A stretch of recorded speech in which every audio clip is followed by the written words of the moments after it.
Chris Hipkins. Mr. Speaker, my message to New Zealanders is quite clear.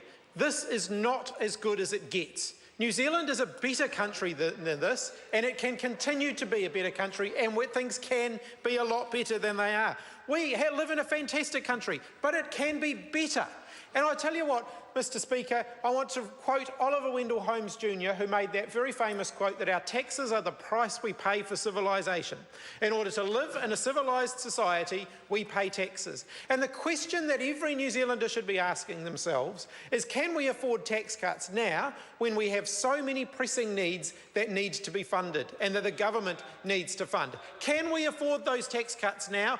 And particularly, given that those tax cuts, if National's past track record is anything to go by, will be rigged in favour of the people who are already doing all right. Because the first lot of tax cuts they delivered when they first came into government were paid for by working families who found GST went up. So they paid more on their day-to-day bills and their day-to-day groceries so that National could give tax cuts that were weighted in favour of the people who were already doing well. In other words, the hard workers paid more so that the privileged could pay less. That's not right, and yet we'll see more of that. And I think of the education system, and I think of the pressing needs that we have in the education system when I consider whether we can afford to have tax cuts.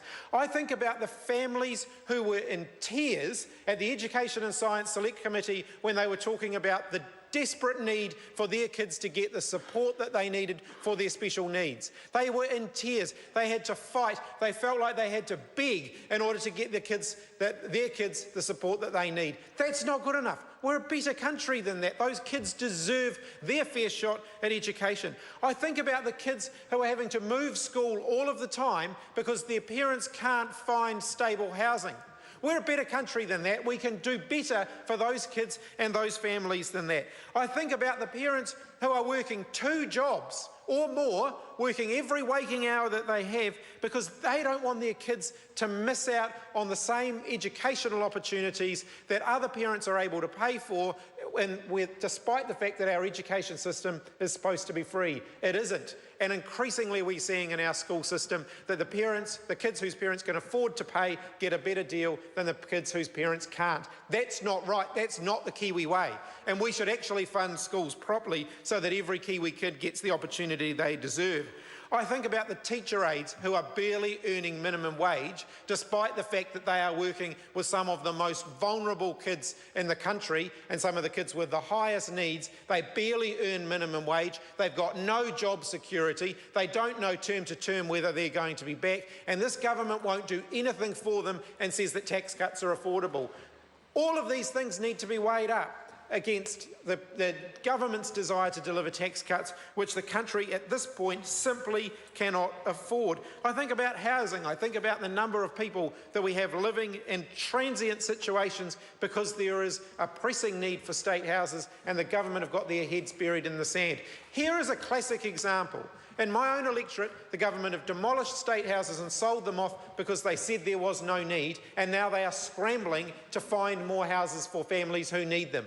They sold them off and they demolished them, and yet we have got a huge waiting list of people. Of course, the waiting list is much larger than the official waiting list for houses because they won't let a whole lot of people with genuine and real need even onto the waiting list in the first place, and that's simply wrong. I think about the police, and I think about the fact that they do an amazing job in our communities, and yet there aren't enough of them.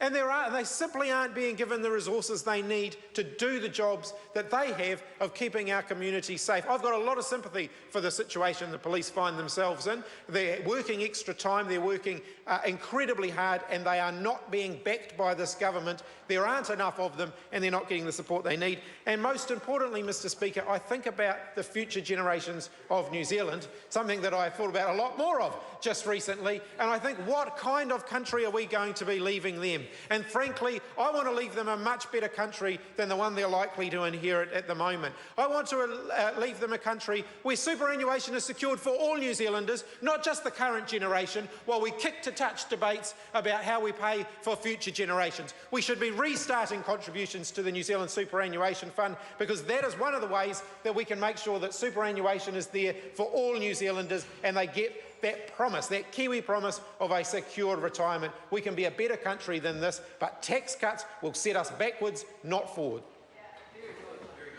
To Speaker.